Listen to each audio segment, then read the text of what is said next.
I remember my mother took me to the train station to see, well, it was my first sight of refugees.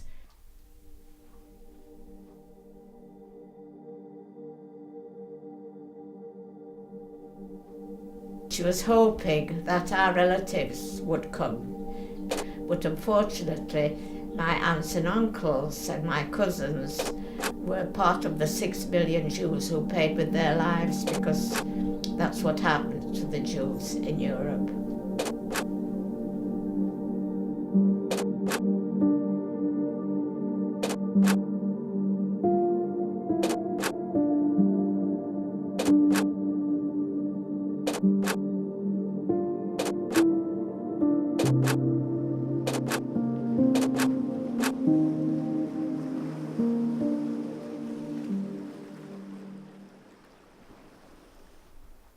Prague was invaded in March 1939 by the Nazis, and all the Jews in Prague, and there were quite a lot of refugees there as well, realised that they were in great danger, including my parents. But it was very, very difficult for people to leave, to go to safer places in Europe or America or anywhere, because other countries were refusing to take them. Britain had already taken nearly 10,000, mainly Jewish children, from Germany and Austria. And then one man, called Nicholas Winton, realised that there was nothing for the Czech Jewish children, and he decided to do something about it. And when my mother heard about it, and some friends, she approached him to see if I could come. When my mother told me that those were the plans, I told her I wasn't leaving. But she explained to me that it was safer for me to go and that they would follow. So I suppose I was persuaded, but I wasn't very enthusiastic. We travelled through Germany to Holland by train, and then we got on a boat, which was absolutely a new experience for most of us. There the train took us to London, and in London we were pretty much collected by the foster parents who'd decided to take us, and I was brought to Sheffield. It was very different, very strange. It took a lot of getting used to.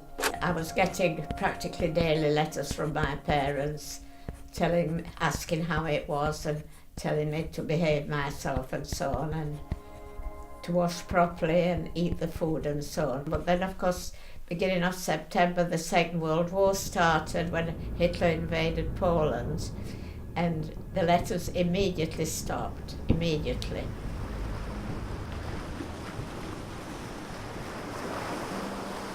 It took a long time before I learned what had happened to them.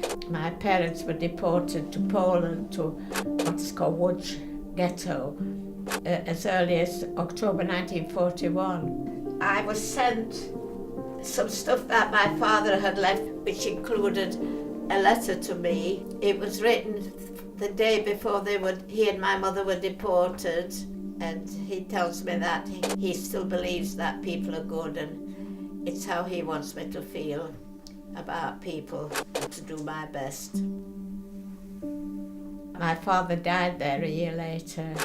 My mother was still alive in 1943, but I can't trace what happened to her after that, although I have tried.